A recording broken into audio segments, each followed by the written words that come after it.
Assalamualaikum warahmatullahi wabarakatuh. Selamat pagi, siang, sore, malam para praktikan. Perkenalkan nama saya Muhammad Hanif Maulana dengan kode SLPN.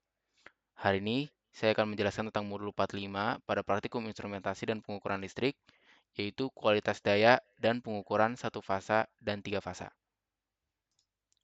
Nah, berikut merupakan tujuan modul pada modul 3 dan 4, ya bisa dibaca. Nah, ini merupakan daftar isi yang akan kita bahas pada video kali ini, yaitu ada energi dan daya, kualitas daya, pengukuran daya tiga fasa, yaitu wattmeter dan PQA. Seperti itu. Nah, karena kita berurusan dengan daya, kita harus tahu dulu nih, sebenarnya daya itu apa dan energi itu apa ya. Jadi untuk daya pengertiannya merupakan usaha yang disalurkan terhadap waktu. Rumusnya itu P sama dengan dW per dt umumnya. Ya. Nah, dalam satuan watt biasanya untuk daya ya. Dan untuk energi atau P kali T ini merupakan daya yang dikonsumsi dalam sebuah periode waktu atau dalam satuan joule ya. Seperti itu. Nah, sebelumnya kita akan berurusan langsung ya ketika kita berbicara dengan daya lagi ya, kita akan berurusan dengan listrik ya. Itu dibagi menjadi dua yaitu listrik AC dan DC ya, dan terdapat perbandingan di antara AC dan DC ini nih. Kita mulai dari definisi dulu nih. Untuk definisi, AC itu alternating current atau arah arus yang berbolak-balik ya. Sedangkan kalau DC itu direct current, jadi arusnya sama. Dari mana ya kita perjelas di sini ya. Kita bisa lihat ada hubungan tegangan di sini untuk direct current dan alternating current terhadap waktu. Di mana pada direct current voltage terhadap waktu itu stagnan lurus ya. Jadi setiap waktunya akan 12 volt. Sedangkan untuk AC dia akan bolak-balik yang membentuk suatu sinusoidal di sini ya. Nah, kalau misalnya kita ngomong lagi soal sinusoidal nih ya, kita bisa tahu nih pada sinusoidal itu kita bisa menentukan suatu frekuensi ya. Karena frekuensi itu jumlah gelombang, karena kan ini gelombang ya, per satuan waktu seperti itu. Jadi kalau misalnya kita lihat dari gambar ini ya, berarti gelombangnya berapa? Ya, ini kan F ya. F itu kan N per T. Seperti itu, satuannya Hertz. Di mana ini berapa? 1/3/4 lah ya. Ini kan satu setengah, ya 1/3/4 lah ya, kita anggap seperti itu lah ya. Per satuan waktu, apapun itu. Di mana frekuensi standar Indonesia itu 50 atau 60 Hz. Artinya apa? Artinya 50 gelombang per satuan waktunya. Seperti itu. Dan direct current itu 0 ya, karena dia stagnan lurus seperti itu. Nah, di sini ada jenis beban. Ini hubungan antara beban-beban yang ada terhadap listrik-listrik nih. Di mana kita tinjau dulu dari AC ya. Di listrik AC itu beban tuh bisa bersifat resistif, induktif, atau kapasitif. Ya, resistif ya, resistor biasa. Sedangkan kalau induktif atau kapasitif, kita tinjau kembali ya dari praktikum mekanik listrik modul 7. Mungkin kalian pernah belajar tentang leading dan lagging ya, di mana leading dan lagging itu tegangan terhadap arus ya kan, di mana induktif itu lagging dan kapasitif itu leading seperti itu. Nah, untuk DC, di sini tertulis bahwa beban DC itu umumnya bersifat resistif. Kenapa tidak ada kapasitif maupun induktif ya? Karena pada suatu induktif berhubung dengan suatu beban induktif, DC itu akan bersifat close circuit ya. Jadi ketika kita gambarkan nih ya, contoh suatu tegangan ya dihubungkan dengan suatu induktor. Nah, arus akan masuk ke induktor. Nah, di induktor itu kan dalam bentuk ya arus itu akan dibentuk dalam bentuk medan magnet ya pada induktor. Nah, ketika dalam kondisi steady state atau kondisi ketika ya udah reda lah dari medan magnet dari induktor tersebut, itu hambatan atau resistansi dari suatu induktor itu akan kecil. Di mana saking kecilnya kita bisa anggap bahwa itu merupakan short circuit seperti itu. Karena kecil kayak gitu. Nah, untuk open circuit dari kapasitor, kenapa dia open circuit? Kita tinjau dulu nih dari kapasitor nih. Kita tahu bahwa kapasitor itu kan menyimpan suatu energi ya. Itu menyimpan suatu muatan seperti itu ya. Jadi kita harus lewat ke dua plat konduktor yang ada di sini. Awalnya itu akan dianggap sebagai closed loop nih awalnya nih, ya kan? Karena ini dalam keadaan kosong. Kosong ya. Tapi ketika dia lewat terus itu akan terisi ya, pastinya akan terisi, muatan yang ada di sini akan terisi. Nah, ketika dia sudah tidak bisa menampung lagi nih muatannya, itu akan dianggap seperti open circuit. Makanya untuk beban DC itu umumnya bersifat resistif nih. Seperti itu. Nah, lanjut untuk faktor kekuatan atau faktor daya ya. Faktor daya. Faktor kekuatan atau power factor. Untuk AC itu terletak antara 0 dan 1 akibat induktif dan kapasitif di sini ya. Sedangkan untuk DC dia itu bersifat resistif sehingga faktor kekuatannya selalu 1 seperti itu. Oke. Nah, selanjutnya sebenarnya nih nggak ada di sini, cuman kita akan ngebahas sedikit ya. Kita nyinggung sedikit tentang transmisi dan distribusi nih, ya kan? Karena kan daya ya, kita akan membahas tentang daya di sini. Nah, transmisi atau distribusi umumnya kita tuh menggunakan listrik AC, bukan listrik DC, ya kan? Misal di sini PL atau pembangkit listrik ya. Ini beban itu bisa banyak ya contohnya. Misal beban itu rumah kalian ya. Nah, ini kan berjarak ya. Jaraknya jauh ya, pastinya jauh kan. Nah, di mana pasti dari pembangkit listrik ke beban itu akan terjadi rugi-rugi dalam bentuk panas pastinya kan. Akan terjadi rugi-rugi dalam bentuk panas ya kan. Nah, di sini AC lebih efisien daripada DC. Kenapa? Karena nanti sebagai bentuk kompensasi rugi-rugi itu mungkin sudah disebutkan ya pada praktikum modul 8 ya, rangkaian listrik itu ada yang namanya trafo step up dan step down ya kan untuk menaikkan dan menurunkan tegangan. Seperti itu. Jadi nanti AC itu akan misalnya ada ya trafo ya bisa dinaikkan atau diturunkan lah. Ya simpelnya seperti itu aja. Jadi dinaikkan atau diturunkan sebagai bentuk kompensasi nih dari jaraknya seperti itu. Karena kan pasti ada rugi-rugi kan. Sedangkan kalau DC ya kita tinjau kembali dengan hubungannya dengan jenis-jenis benar yang ada tadi ya. Dimana kita tahu bahwa trafo itu kan mostly inductance ya, induktor seperti itu. Nah, tapi generator DC itu ada, tapi generator DC itu dipasang dalam dalam jarak yang berdekatan seperti itu. Kalaupun kita menggunakannya dalam keadaan jauh, ya ada bukan step up atau step down, tapi menggunakan suatu apa ya, ya multiplier seperti itulah. Dan lebih mahal, maka lebih efisien AC daripada DC seperti itu. Oke, lanjut. Di sini kita akan membahas daya rangkaian nih. Nah, tadi kan kita membahas AC dan DC. Nah, untuk daya itu juga terbagi menjadi dua tuh, DC dan AC ya. AC DC sama aja lah ya, DC AC. Dimana kita tinjau dulu dari DC, yaitu rumus power biasa ya. Itu voltage dikali current, P sama V kali I biasa. Dimana untuk rangkaian AC itu kita bagi menjadi tiga. Itu daya aktif atau daya nyata, daya reaktif, dan daya semu. Artinya apa? Jadi, pada rangkaian AC ini, daya aktif ini merupakan daya yang kita konsumsi atau daya yang kita gunakan. Itu yang kita sebut daya aktif. Jadi, dari rumah-rumah kalian, ya, misal ya rumah kalian ya yang sudah diterapkan dari rumah kalian lah ya. Pokoknya itu daya aktif itu yang kalian konsumsikan ya, konsumen lah ya. Yang diterima konsumen itu daya aktif. Daya reaktif itu daya yang diakibatkan oleh beban reaktif dan daya semu itu daya yang dibangkitkan oleh PLT-PLT yang ada. Misal PLTA, PLTU, udara misal membangkitkan suatu daya yaitu daya semu seperti itu.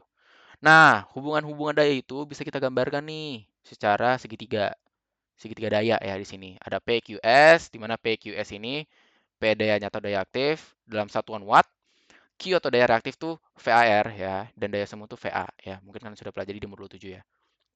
Nah, di sini ada satu fasa dan tiga fasa ya. Kenapa di sini ada akar 3? Kita tinjau kembali ya, karena kan ini tiga fasa, perbedaan 120 aja teh. Nah, akar 3 tuh hubungan antara line dan phase sini itu akan bernilai akar 3 seperti itu. Ya, di sini akar 3 lah ya. Seperti itulah ya. Oke, lanjut. Di sini sin theta cos theta, di sini ada cos theta nih ya. Ini sin theta karena dia daya reaktif. Untuk cos theta di sini atau biasa kita kenal sebagai power factor atau faktor daya. Itu tuh rasio antara daya aktif daya nyata di sini ya dengan daya semuanya atau daya yang dibangkitkan seperti itulah. Jadi ketika daya yang dibangkitkan tinggi nih ya, tinggi ya misalnya, maka kan tetanya melebar ya. Cos theta melebar. Cos theta plus B misalnya gitu ya. Nah, itu eh, hasil daya nyata atau daya aktif yang kita terima itu akan lebih kecil karena perbandingannya jauh ya antara daya semuanya ya dengan daya aktif yang kita terima itu kecil banget gitu karena pelebaran di sini juga ya dari segitiga dayanya seperti itu. Oke, lanjut kita akan membahas sedikit tentang kualitas daya di sini ya. Untuk secara pengertiannya, kualitas daya itu kondisi baik atau buruknya hubungan antara sumber listrik dengan peralatan listrik atau beban. Dari sumber listrik tadi ya ke suatu beban, misal rumah kalian, selama transmisi atau apapun itu, distribusi dan sebagainya, itu pasti ada gangguan atau mengalami gangguan di situ. Nah, gangguan itu bisa kita cari parameter-parameternya seperti tegangan, arus, dan frekuensi ya. Seperti contoh di sini nih ada V3I3 nih, pokoknya dia mengalami kayak ya yang sinusoidal yang umum seperti ini nih, ya amplitude sama, yaitu fase V23 tiba-tiba ya amplitude beda dan sebagainya. Itu biasanya terinterupsi atau terganggu lah, seperti itu. Oke, lanjut. Untuk masalah yang akan kita bahas di sini atau yang kita akan bahas di video kali ini itu ada 8. Itu voltage drop atau tegangan jatuh, gejala transient, short duration variation, long duration variation, voltage unbalance, flicker, gelombang harmonik, dan penyimpangan frekuensi. Ya, ini untuk masalah-masalah dengan parameter-parameter tadi ya. Jadi tegangan, tegangan misalnya ini, sorry, sorry. Misalnya ini kan AC ya, sini bolak-balik. Ya, kita bisa tahu nih amplitudenya kan. Atau misalnya ini voltage-nya, voltage peak-nya seperti itu. Nah, kita bisa juga tahu frekuensinya ya kan, di mana umumnya itu ketika kita ingin apa ya? Ketika kita ingin meninjau parameter tuh, itu parameter yang paling mudah ditinjau tuh sebenarnya tegangan karena tegangan itu mempunyai standar stabilitasnya sendiri dan lebih mudah untuk dicek tegangannya daripada arus dan frekuensi seperti itu. Nah, gelombang-gelombang ini pasti akan terganggu nih ya.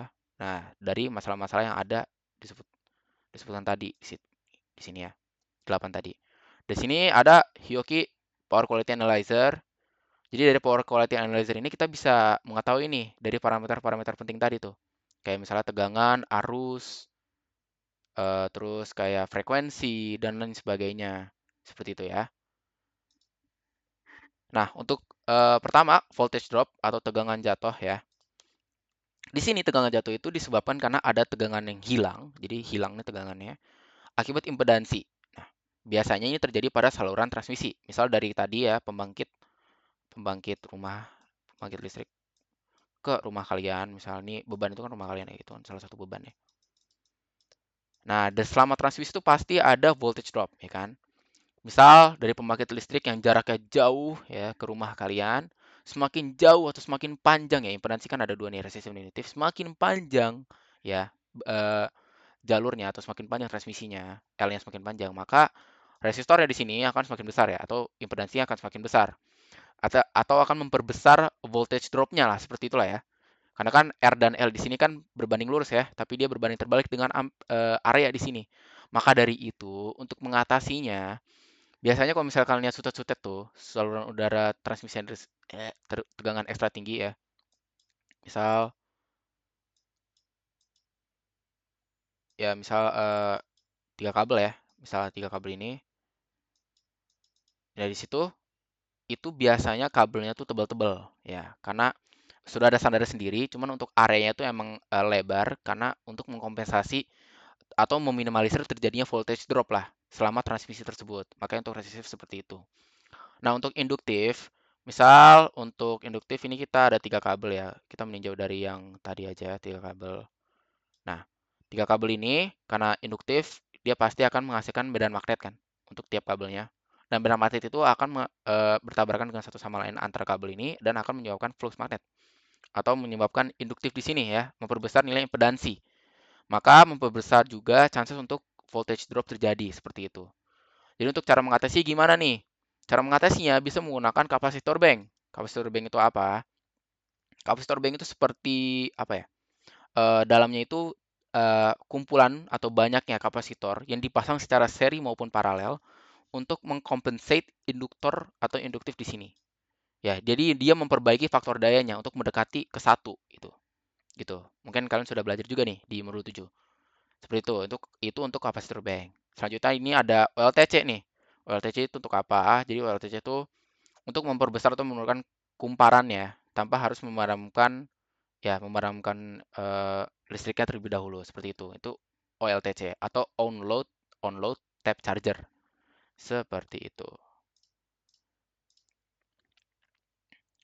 Selanjutnya ada gejala transien. Secara pengertian, gejala transien itu perubahan parameter, ya tadi parameter seperti arus dan tegangan secara tiba-tiba atau sesaat akibat adanya gangguan atau perubahan pada rangkaian listrik. Nah, untuk gejala transien ini jenis ada dua, yaitu impulsif dan osilatori. Di mana impulsif itu satu arah polaritas. Maksudnya apa? Jadi, kita bisa lihat nih gambar yang ada di bagian kanan nih untuk positif impuls transient. Kenapa positif? Karena dia berada di bagian positif. Nah, contohnya apa nih untuk impulsif transient ini? Contohnya adalah petir. Misal ini suatu frekuensi gelombang yang umumnya, yang biasanya ya, yang standar biasanya. Nah, karena petir ya, itu kan pasti akan menjadi kayak sebuah kejutan ya. Jadi kayak akan melonjak tinggi seperti itu dalam waktu yang sedikit itu. Ini berapa nih? 0, berapa nanosecond nih. Ya kan? Seperti itu. Itu yang kita sebut sebagai eh, satu arah polaritas impulsif, impulsif akibat dari si petir tersebut. Nah, ini mempengaruhi si positif polaritasnya dari suatu frekuensi di sini, suatu gelombang di sini. Sedangkan kalau misalnya oscillatory, ya dia mempengaruhi positif negatifnya. Ini kan dia bolak-balik ya.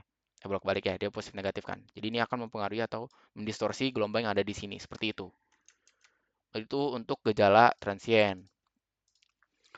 Selanjutnya, ini ada short duration variation dan juga ada long duration variation ya. Jadi ini termasuk pada parameter tegangan ya. Di mana untuk short duration variation itu terjadi dalam waktu kurang dari 1 menit. Nah, kita bisa bagi menjadi berdasarkan waktunya, di mana itu ada 3, instantaneous, momentary, dan temporary. Nah, di mana instantaneous itu perubahan tegangan dalam waktu 0,5 sampai 30 cycles. Cycles itu apa? Ya ini, cycles biasa, AC, ya ada bukit dan lembah, itu kita sebut satu cycles kan ya. Satu gelombang lah. Jadi 0,5 sampai 30 gelombang. Momentary itu perubahan tegangannya dalam waktu 30 sampai 3 detik. Temporary dari dalam 3 detik sampai 1 menit. Nah, itu untuk waktunya. Untuk berdasarkan variasi tegangannya, itu dibagi menjadi 3. Sag, swell, dan interruption. Ini tuh apa? Jadi di sini ada sebutan bahwa ini PU ya. Itu power per unit di sini. Per unit. Per unit ini merupakan actual per base-nya. Jadi kayak tegangan yang kita punya dan tegangan yang diberikan seperti itu, yaitu per unitnya. Jadi seg itu penurunan tegangan atau arus di antara 0,1 sampai 0,9 PU. Misalnya di sini kan tegangan base 100, ya dia tuh 0,9, tegangan actualnya 9 gitu. Jadi dia turun ya, turun penurunan tegangan dari 0,5 gelombang ya 0,5 cycle sampai 1 menit seperti itu. Nih segnya nih yang tadinya amplitude 100 turun dia ya, bisa lihat di sini amplitudenya. Seperti itu. Untuk swell, dia kenaikan tegangan ya atau arus di antara 1,1 sampai 1,8 PU dalam 0,5 cycle sampai 1 menit gitu. Jadi lebih dari tegangan base-nya seperti itu. Nah, untuk interruption itu penurunan tegangan atau arus sampai di bawah 0,1 PU. Jadi kayak sekecil-kecil banget lah ya interruption di sini, kalian lihat di sini ya interruption. Itu dalam 0,5 cycle sampai 1 menit nih. Itu kita sebut interruption. Nah, short duration variation udah, sekarang kita lanjut nih ke long duration variation. Jadi untuk long duration variation itu terjadi dalam waktu lebih dari 1 menit. Kalau tadi kurang dari, ini lebih dari 1 menit. Oke? Di mana LDV ini terbagi menjadi 3, yaitu sustain interruption, under voltage, dan over voltage. Ya. Nah, untuk sustain interruption itu ketika tegangannya bernilai 0 dengan durasi lebih dari 1 menit. Maksudnya itu apa? Kita bisa lihat di gambar kanan dulu ya. Misalnya nominal voltage itu base-nya, ya kan? Base yang tadi itu kan. Nah, sustain interruption itu bernilai 0 atau blackout di sini. Itu sama dengan sustain interruption. Nah, itu durasinya lebih dari 1 menit. Itu blackout ya, suatu masalahnya di situ. Nah, under voltage ya, itu penurunan tegangan atau arus dengan durasi lebih dari 1 menit diakibatkan oleh penambahan beban. Nah, di sini under voltage yang tadinya misalnya di sini stagnan berapa, yaitu turun dia 15% di gambar sini. Jadi kalau misalnya kita gambar sinusoidal aja deh. Sinusoidal misalnya tuh nih standar gini. Kalau misalnya dia under voltage ya dia akan lebih kecil ya. Kalau over ya gini. Kalau blackout ya udah mati kayak gitu. Nah, kenapa akibat penambahan beban? Misal ya dari rumah kalian tuh rumah kalian menggunakan kalian menyalakan semua beban-beban yang ada di rumah kalian. Contohnya kayak AC dan lain sebagainya. AC, TV, semuanya dinyalakan, otomatis arus harus bekerja lebih kan. Nah, akibat arus yang bekerja lebih itu tegangannya akan turun. Seperti itu. Gitu ya. Untuk under voltage-nya karena arus yang bekerja lebih itu. Nah, ketika over voltage itu kenaikan tegangan atau arus dengan durasi lebih dari 1 menit itu diakibatkan oleh pelepasan beban. Kalau tadi penambahan beban, ini pelepasan beban nih. Jadi eh, voltage-nya jadi lebih gitu jadinya, kenaikan tegangan lah, seperti itulah ya. Lanjut. Selanjutnya ini ada voltage unbalance ya, karena kita ngomongin AC 3 phase maupun apapun itu ya, dengan 3 fase di sini, itu bisa menyimpang nih. Simpangan itulah yang kita sebut voltage unbalance, karena kan umumnya voltage balance itu 120 derajat ya kan? Nah, di sini juga amplitudenya sama nih, sama. Tapi ketika dia unbalance, ya bukan 120 derajat, ya amplitude yang warna biru ini lebih panjang jadinya, atau lebih besar jadinya. Jadi dia unbalance di situ. Nah, selanjutnya ada gelombang harmonik. Di sini gelombang harmonik itu eh, perubahan atau gejala penyimpangan dari suatu gelombang tegangan dan arus dari bentuk idealnya berupa gelombang sinusoidal. Jadi kalau misalnya tadi gelombang sinusoidal umumnya seperti ini ya 50 Hz. Nah, itu tuh bisa terdistorsi tuh. Terdistorsi oleh apa nih? Oleh kelipatan gelombang lainnya akibat beban nonlinear. Jadi contoh dari beban nonlinear tuh seperti apa ya? Transis sorry, transistor maupun dioda ataupun BJT lah ya. Jadi beban-beban nonlinear itu kan dia eh, apa dipengaruhi lah ya, dipengaruhi oleh yang lainnya kan. Jadi kayak semisal beban itu karena dia tidak linear ya antara tegangan dan arusnya. Jadi misalnya tadi 50 Hz kita gambar nih. Ini misalnya ini 50 Hz. Set, ini 50 Hz ya. Nah, karena beban-beban nonlinear tadi tuh, transistor maupun dioda dan resistor itu menjadi kelipatan ordernya. Di sini 100 Hz berarti ya ini nggak akurat tapi imagine-nya kayak gini. Sorry. Ya, pokoknya di sini itu oleh apa? Ini oleh dioda atau BJT dan lain sebagainya yang menjadi kelipatannya. Di sini akan menjadi distorsi. Itu yang merusak atau menjadi masalahnya dalam karena penyimpangan gelombang tadi kan. Itu yang menjadi masalah di gelombang harmonik karena beban-beban nonlinear tersebut. Jadi ini terdistorsi di sini. Nanti outputnya nggak akan sesuai yang kita inginkan jadinya. Lanjut, flicker ya. Ya, sudah jelas dari namanya, flicker tuh variasi tegangan akibat perubahan beban yang cepat dan terus-menerus. Jadi ketika beban itu berubah ya secara instan ya, secara cepat dan terus-menerus, maka variasi tegangan juga akan berubah seiring dengan perubahan bebannya gitu. Atau kita sebut dengan flicker. Ya, ini saya kita lihat ya, ini amplitudenya dia berubah-ubah. Set, ya kan? Naik turun naik turun. Oke, lanjut. Terakhir adalah penyimpangan frekuensi. Jadi untuk variasi frekuensi itu kita bagi menjadi dua ya di sini. Ada over frekuensi dan under frekuensi. Di mana over frekuensi itu pelepasan beban. Jadi kita ambil contoh di sini ya. Ada PLT air ya, pembangkit listrik tenaga air. Jadi dari waduk ya, air masuk ke dalam bendungan. Nah, di bendungan itu ada turbin. Turbin reaksi di sini yang akan melalui generator akan menghasilkan listrik untuk ditransmisikan. Ini lewat trafo juga ya, transmisikan seperti itu. Nah, ketika pelepasan beban, ya kan, turbin di sini akan dilepaskan bebannya, maka turbin akan berputar lebih cepat jadinya kan. Itu yang menyebabkan jadi over frekuensi di sini. Tapi ketika dia under frekuensi, jadi ketika beban ditambah ya kan, jadi kan dia akan lebih lambat. Nah, itu akan under frekuensi. Solusinya bagaimana? Bisa kita atasi dengan mengatur prime mover generatornya. Jadi generatornya bisa kita atur. Jadi ketika dia pelepasan beban ya kan, bebannya berkurang bisa kita tambahkan lah airnya dan sebagainya. Itu untuk mengcompensate overfrequency di sini. Seperti itu. Nah, tapi ada penyimpangan frekuensi lainnya yaitu radio frequency interference dan EMF, di mana radio frequency interference itu gangguan yang disebabkan oleh induksi elektromagnetik dari sumber eksternal, dan EMF itu arus listrik yang mengalir dalam induktor dan secara umum merupakan fenomena alami dari sistem tenaga listrik seperti itu. Lanjut, ini untuk pengukurannya ya. Pengukuran dari 3 fasa itu bisa menggunakan dua, itu wattmeter dan PQA, di mana wattmeter itu eh, untuk pengukurannya bisa menggunakan beberapa metode di sini. Ya, ini wattmeter analog di sini. Sorry.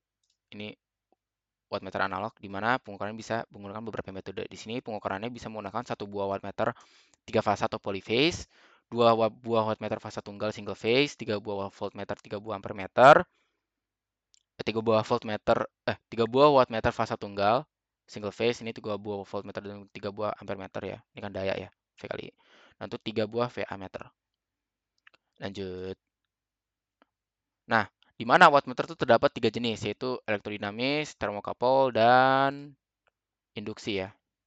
Ya. Jadi untuk elektrodinamis itu terdapat 2 kumparan di sini, ya kan? Kumparan yang bergerak dan kumparan tetap. Jadi ketika arus masuk di kumparan tetapnya itu akan mempengaruhi dari IMF atau magnetic field yang dihasilkan akan mempengaruhi kumparan bergeraknya gitu. Itu dilakukan oleh arus yang mengalir ada kumparan tetap seperti itu ya. Nah, itu diterapkan pada wattmeter, voltmeter, dan ammeter. Dapat digunakan untuk mengukur arus listrik AC dan DC juga seperti itu. Jadi kayak gambar gini aja deh. Misal gitu apa? Jadi di sini ada jarumnya di sini. Up, up, up, up. Jarumnya di sini yaitu ketika arus masuk dia akan berputar seperti itu ke kanan gitu. Tuh, bayang lah ya. Lanjut. Selanjutnya adalah termokapel, di mana termokapel itu menggunakan energi panas ya. Jadi menggunakan energi panas untuk mendapatkan tegangannya. Jadi perbedaan potensial kita bisa dapat dari energi panas. Antara dua junction di sini ada hot junction dan cold junction ya. Nanti kita menggunakan dari efek Seebeck tuh kita bisa mendapatkan perbedaan suhunya. Nah, itu kita hubungkan dengan suatu eh, tipe moving coil iron itu. Jadi moving iron yang ya tipe moving iron, coil iron gitu. Ya untuk mengukur tegangan misalnya millivolts di sini ya. Nah, untuk induksi, nah kita nggak akan bahas banyak tentang induksi karena akan dibahas di modul lainnya. Di mana induksi ini akan menggunakan induksi elektromagnetik dengan contoh alatnya adalah KWH meter. Ada 4 sistem nih, pengarah, penggerak, pengereman, dan penghitung. Nanti mungkin akan dibahas lebih lanjut di modul lainnya. Nah, terakhir, ini merupakan alat yang akan kita gunakan selama praktikum, yaitu Power Quality Analyzer. Ya, di sini ada PQA dengan merek Hioki 3169/20 ya, ini merek serinya 3169/20. Nah, tadi kan sudah disebutkan bahwa PQA itu kita bisa menentukan nih kualitas dari arusnya berapa, tegangannya, dan sebagainya. Jadi kita nanti ketika menghitung beban, kita bisa mengetahui kira-kira apakah dia baik buruknya suatu daya yang dihasilkan ya seperti itu. Jadi dia alat ukur, mengukur kualitas satu fasa maupun tiga fasa, ya kan, tegangan, arus, daya, frekuensi, dan lain-lainnya. Seperti itu. Oke, kurang lebih itu yang dapat saya sampaikan. Terima kasih telah menonton video ini. Wassalamualaikum warahmatullahi wabarakatuh. Selamat pagi, siang, sore, dan malam. Terima kasih.